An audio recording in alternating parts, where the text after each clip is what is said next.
कृपया ध्यान रखें कि इस चैनल में सभी की सभी जो जानकारी है वो शैक्षिक और सूचनात्मक उद्देश्यों के लिए है। इस यूट्यूब चैनल में प्राप्त किसी भी जानकारी को वित्तीय सलाह, कानूनी सलाह या तो व्यक्तिगत सलाह के रूप में नहीं लिया जाना चाहिए। इन दोस्तों 2022 के बजट सेशन के अंदर इंडिया की तरफ से क्रिप्टो के अंदर 30% टैक्स लागू हुआ था, साथ ही साथ पर ट्रांजेक्शन 1% TDS लागू हुआ था।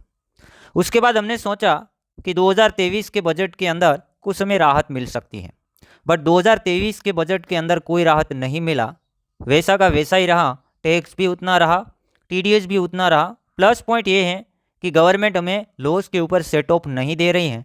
तो हो क्या रहा है, प्रॉफिट होगा तो टैक्स देना है, लॉस होगा तो उसे आप सेटअप नहीं कर पाएंगे, गवर्नमेंट को उससे कोई लेना देना नहीं है। तो इस बार हम अगेन उम्मीद लगा रहे हैं 2024 के अंदर 23 जुलाई को बजट सेशन है वो शुरू होने वाला है। 23 जुलाई मतलब बहुत जल्दी बजट सेशन शुरू होगा और हम उम्मीदें लगा रहे हैं कि इस बार टैक्स एंड TDS हैं वो रिड्यूस हो और यहाँ पर हमें राहत मिले, साथ ही साथ हमें लॉस एंड प्रॉफिट के ऊपर सेटअप भी देखने को मिले। बट यहाँ पर बाजी जो बिगाड़ी है इस बार वज़ीरेक्स एक्सचेंज ने। अभी बजट सेशन शुरू होने ही वाला था, उससे पहले वज़ीरेक्स अपना 50% जो रिजर्व है उसे हाफ जो रिजर्व है उसे वो लूज कर देता है, कहीं ना कहीं देखेंगे हैक हो जाता है। $200 मिलियन के आसपास का फंड से वज़ीरेक्स के हैक हो जाते हैं, विड्रॉ वगैरह रोका हुआ है। तो गवर्नमेंट कहीं ना कहीं इस बार ये आवाज़ उठाएगी कि आपके क्रिप्टो के अंदर को हैकिंग वेकिंग होता है, गेम्बलिंग होता है, क्यों हम टैक्स को घटाए? आपके अंदर तो कोई अच्छा सर्विस है ही नहीं, आपका सिस्टम हैक हो जाएगा तो यूजर्स का नुकसान हो जाएगा।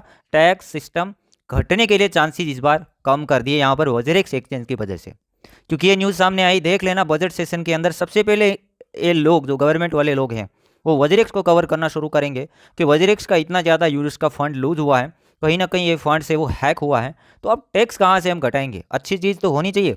तो गेम्बलिंग के अंदर 30% टैक्स है, ये क्रिप्टो को भी वो लोग गेम्बलिंग मानेंगे क्योंकि हैक हो जाता है, पंप डंप हो जाता है, क्रैश हो जाता है, तो ये नहीं होना चाहिए। एक नेगेटिव पॉइंट मुझे देखने को मिल रहा है और मुझे लग रहा है कि वज़ीरेक्स का ये एक्सचेंज अगर हैक नहीं होता तो बहुत ज़्यादा चांस बन जाते कि इस बार बजट सेशन के अंदर टैक्स के ऊपर हमें कुछ राहत मिलती, प्लस हमें एटलीस्ट सेट ऑफ मिलता। बाकी आपके क्या व्यू पॉइंट है? क्या वज़ीरेक्स की बात सामने आएगी? क्या रखेंगे गवर्नमेंट? क्या इसका बहाना बना देंगे कि आपका सिस्टम तो हैक वैक हो जाता है, हम टैक्स नहीं घटा सकते हैं, इतना ही टैक्स रहेगा, क्या ऐसे कहेंगे?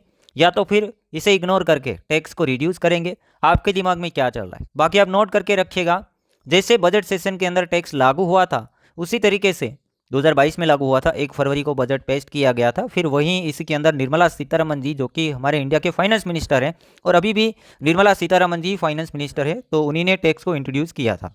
तो इस बार क्या 23 जुलाई के अंदर बजट सेशन शुरू होगा और उसके बाद क्या टैक्स एंड TDS को घटाया जाएगा या नहीं घटाया जाएगा? आपको जो भी लगता है कॉमेंट में बताना।